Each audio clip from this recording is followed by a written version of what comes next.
Hello peoples, welcome back to another episode of World of Warcraft Dungeon Progression Challenge, episode 37. Now, I was going to run Sunwell, but I'm here getting my tier 6 from Black Temple. But, thanks to the item squish, these are not upgrades. Plus 1 armor, and I lose everything else for shoulders. I lose 10 crit for breastplates. And leggings are not much better off. I just get plus 1 strength and armor, and I lose 11 crit for haste. Yeah, it's really uneven. You would think that tier 6 would be better than tier 5. Oh well, that's how the cookie crumbles. These are not actually upgrades for me. What if I use the 4-set bonus? Increased damage of Mortal Strike and Bloodthirst. What would I lose? Mortal Strike and Bloodthirst grant 50 strength. Yeah, I think this is better to stay as is and just toss the rest of these. Okay, let's go to, well, oh, you remember when I did Magister's Terrace? Actually, you know what, let me go to Shattrath right away to show you. Alright, so from the center of Shattrath, on the inside, face west, and here is the Shattered Sun portal that will lead you to the Isle of Quel'Danas. Just port in there, off of a mount, because it won't let you go in if you actually are on a mount. You will appear on the Isle of Quel'Danas. And then you want to head straight southwest into Sunwell Plateau Raid. Swift White Hawk Strider to get into the theme and fun of things. This is the mount that could drop from Kael'thas Sunstrider on heroic difficulty. A Hawk Strider for anyone on Alliance who actually wants to ride one, because Hawk Striders are kind of plentiful on Horde side. So instance is just straight down this road. Easy to find. There's the Summon Stone. It's a 6 boss raid. 7 if you count the Eredar twins. And there's a chance, chance from some bosses to drop pets for the raiding with leashes 3. Pet battles collect. Actually, I could look it up here. Chaos Prop from Uru. Wretched Servant from the Eredar twins. And Sunblade Micro Defender from Brutalis. Completing the entire achievement awards cutie. I'm gonna say cutie because it's fun. Cute. And yeah, for collecting all those pets you get that. But it's not a battle pet, it's just there for fun. So you walk in, the whole place is linear. You have to actually walk your way up around to the upper, I'm not sure what this part is called, but basically all the way around there like this to the first boss, who is Calicos. I forget the reasons you had to fight him, but he's under some spell or madness. One interesting thing about this trash, as I make my way up, is that at some point, if I'm lucky, it completely evades and does not chase me through the whole place. So I don't actually have to fight any of it. I'm just going to ignore as much as I can to get as many bosses down as I can to finish this video. Maybe not likely, I'm guessing it won't be likely that I'll get all the bosses in one video, but I will try my best. Dun, da, da, da. And as soon as I come to this point, one of the sentries will appear out of nowhere, like that. Weird. And I guess reappear back to where it should have been. And as you said, it said unit entering energy conversation. Zero conversation mode, because it is entering conservation mode, meaning it's going back to sleep and becoming idle, or it has lost all threats and no longer interested in pursuing you. So yeah, you can see quite a long ways making your way up here. Now down there, that's just a dead end. Down here next to that Fel Crystal. And you can kill this Sunblade Protector if you want. This is what the battle pet looks like, except a lot smaller, like 1/10 scale. Here's Calicos, the first boss. Sort of a 2-phase encounter where he opens portals and you have to enter through, well, I guess a portal that appears. Or if you're high level, you can take Calicos down to 0 health and be automatically sent into the portal realm and defeat the Dreadlord who's actually controlling him. Seems I cannot damage him below 250k health. Oh wait, there I can. Do I have some kind of debuff? Damage done by critical hits increased. Chance to hit reduced by 50%. That's it. Sathrovar. He's the actual boss who's messing with Caligos. So some players would enter this Shadow Realm thing and defeat Sathrovar. Well, I guess Caligos' spirit also helps out. And the thing with this, I think, would be to defeat both at the same time or reduce their health equally. I'm not entirely clear, but I think that's how it worked. So there you go, he dies. Caligos is okay, despite you stabbing him with swords and casting fireballs into his face. It's a nice looking sword. Bracers, tier bracers. Like I said in the Black Temple video, or another one, no, Hyjal, you can get the actual matching tier set items that go with the 8 set bonus, or 8 of 8, to complete the 8 of 8, but they don't visually match the tier. Those items actually drop from Hyjal and Black Temple. So, heading out behind where Caligos was. Out of the way, guys. Oh, I actually have to hit things. I'm not strong enough to one-shot them. Heading out behind where Caligos was, you're going to head down this way to the next boss, Brutalis, who is facing off against Madrigosa. She thinks it will be pretty funny to put up an ice wall to keep you from interfering or helping out. I don't see why she wouldn't want you to help out. I mean, you both want the Legion to stop doing what they're doing. So, after some RP, fancy, flashy magic effects fighting, you can actually jump down and fight Brutalis. Let me see. Tier gloves. This might be an upgrade, it might not be. Who knows? With the item squish. I went over battle pets already. I can go over the Brutalis fight. I think you would need at least 2 groups, because you need this fire cleave that split damage among the people hit. It also increased fire damage taken, so that was very bad. And some players would be afflicted with a debuff that dealt area damage, or something like that. So they would have to step out of their own group for a bit, jump back in. And I think there was probably 1 or 2 other extra things. Fun thing though, the next one after Brutalis is... what is it? Felmist, yeah. Madrigosa is corrupted by the blood of the slain Brutalis, and she turns into a frostworm, Feldrake type thing. It's a fun encounter. I will try my luck. Just jump down here and destroy your face. That, and this. 65, 54. He's half dead. Meteor Slash. There it is. Fire damage taken increased by 75%. So yeah, you don't want that to stack up too high if you're running this at level 70.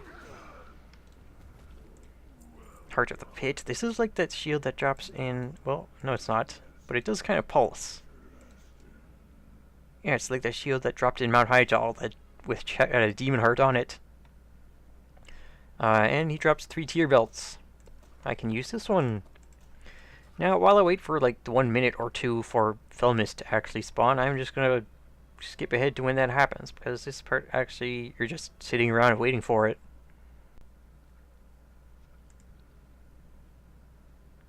Hello, Felmist, how are you? She doesn't become attackable right away. But you can call her down by throwing something at her, like a weapon or spell. So the first phase starts on the ground. She casts magic debuffs. She'll single out a player that will, I guess, be rooted in place and emit arcane explosions that hurt their allies. So you want to move away from that player. Poison, Death Breath, Gas Nova. Ooh, that sucks. Well, magic debuff, you want to dispel that? Oh, here's that arcane explosion thing. Move away from the player that looks like this. It's hard to miss. And the air phase is where you can get mind controlled very easily, and skeletons are spawning everywhere. Basically, she'll what is it? Carpet bomb the area with like Scourge Breath or something. And if you stand in it, you will be instantly mind controlled and kill the raid, and that kind of sucks. It would be best to kind of try to look out for where she is and where she's gonna fly by. Or you could follow somebody who knows more of what they're doing. She dropped a big old shield, some big old boots. Oh good, 2 boots, because I have 2 feet. I'm just kidding. You only need 1 token per set of boots. Come on, it's, well, I would say it's ridiculous, but it does kind of make sense. But come on, it's a video game about like fantasy, medieval, like magical dragon world and demons. It's not supposed to make sense. Anyways, the firewall is gone on this side. Make your way up towards the rest of the instance. There are a couple of stealth mobs here. Just FYI. I don't think any of this trash drops loot. But they are here. You're supposed to, I guess, sort of like a low intensity gauntlet type thing. Just make your way through, fight things. I say gauntlet because volatile fiends will show up. Just once in a while there will be one making its way out here. I'm not sure what they do once they reach the end of their path, or where they're trying to go. Any loot for me? I forget, but I'm not sure if the mobs in here drop epic gems. Maybe. There's another rogue. Shadow Sword Assassin. Oh great, I got a 2-minute Hunter's Mark debuff on me. That's not going to be annoying at all. Okay, once you come out here, just head down the stairs. Once again, check out the map if you're lost. The map is pretty colorful, isn't it? Down here, some blood elves will show up to stop you. I think there's 4. Yep. 3 and 4. Assassin. Stealthy stealth. And the next boss encounter lies just beyond. Yeah, there's an epic gem. Misery. The Eridar twins. Confusion. Hatred. Mistrust. Chaos. These are the hallmarks. These are the pillars. Is that it? Okay. Intro speech, thank you. So I'm not forget how this fight would go, but if you kill one, the other one gets like I think restored to full health, and then you have to deal with her by your own. But it is hard to do because you need to be hit by the abilities of one to be dispelled of certain debuffs of the other. Like you would get a fire debuff, and if you're hit by shadow damage, that removes the fire debuff, and vice versa. Forget which is best to take out first, but whichever, I'm going to do one. Sacrilash. Sorry, I've singled you out today. Oh, don't stand in fire. Looks like Alethis just spams fire, which also creates a patch of fire. Spams fire, which creates a patch of fire. At the location. Wow, that's going to get real fast, so you might want to be careful of where you put that. Probably the outer edges of the room is best, where not a lot of people are likely to be standing. And the bad thing is about fire stacking up too much. Here's a perfect example of what I was talking about. Fire damage inflicted every 2 seconds. Is that for standing in this? Let me stand in it. 10 stacks. Does it refresh? Nope. Fire's gone. Never mind. But yeah, shadow damage taken removes this effect. Belt, sun moat. Ooh, all these fancy Sunwell armors. Now, I don't know if this would be considered a tier set, but you can get matching Sunwell gear, like this for cloth, this for mail. Golden Bow of Quel'Thalas. Whoa, that is a big bow. Sindorai Pendant of Salvation. Okay, just 2 bosses left. Maybe I can get both in. I'll try. Now, there is a way to get lost here, but there's only one way, just up this spiral ramp.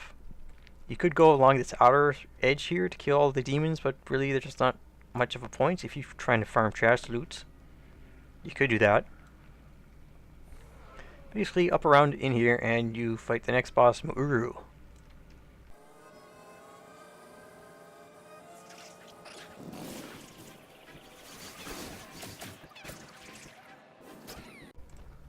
Ah, good thing I've got line of sight. Okay, Muru, the fallen Naru. Fight goes that blood elves would show up. You'd have to take care of them a certain way. I think portals would open, or maybe that's the next phase. Anyways, you almost kill Muru, or you do kill him, and he turns into Entropius. For final phase of the encounter, here are the blood elves that would have shown up in first phase. Try and take those out because they are kind of bothering me just a little bit. And here's Entropius for a final phase. He doesn't have much health, but enough health for, you know, a final phase to feel like, wow, this is pretty cool. I don't think blood elves don't think blood elves spawn any longer at this time, this point of the fight. So what do we got? Uh-oh. Oh, thank you for that. So does that happen when I stand in it, or... Alright. Yeah, he spawns these little black smoke circles that you don't want to stand in. Looks like I got a pet. Chaos Pup. Thank you. Here it is. He's kind of ugly. Let's see. Upgrade, nope. Upgrade, nope. Male, cloth. I guess this would be Warlock Sunwell tier because it's all purpley. Alright. One more boss. Kil'jaeden, the Deceiver. He's just down there. I don't know how you would ever get lost in here.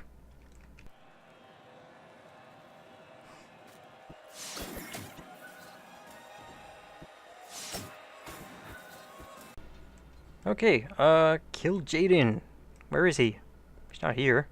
Well, these Hand of the Deceiver, the Eridar, are trying to summon him, using the energy of the Sunwell as a massive energy dump. But guess what? You were too late. Here he comes. Well, halfway anyways.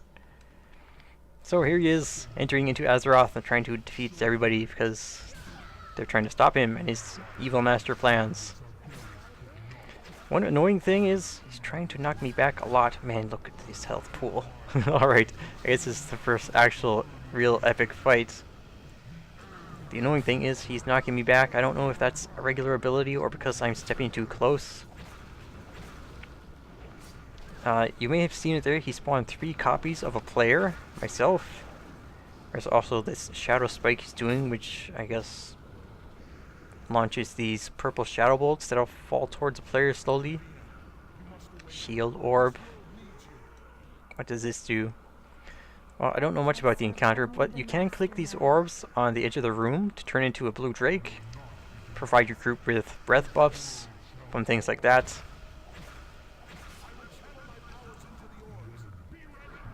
There it is, little shadows. They died to my Ravager. And yeah, basically, as the fight goes on, it gets faster and faster. He casts his abilities more frequently. Sometimes there are meteors that fall down. You don't want to stand in those. And like I said, the blue dragon breath and shields will help out a lot sometimes. And this Anvina and Calic goes back and forth. This is also a part of the encounter. And there he goes. Back into the nether. Go away. We don't want you here.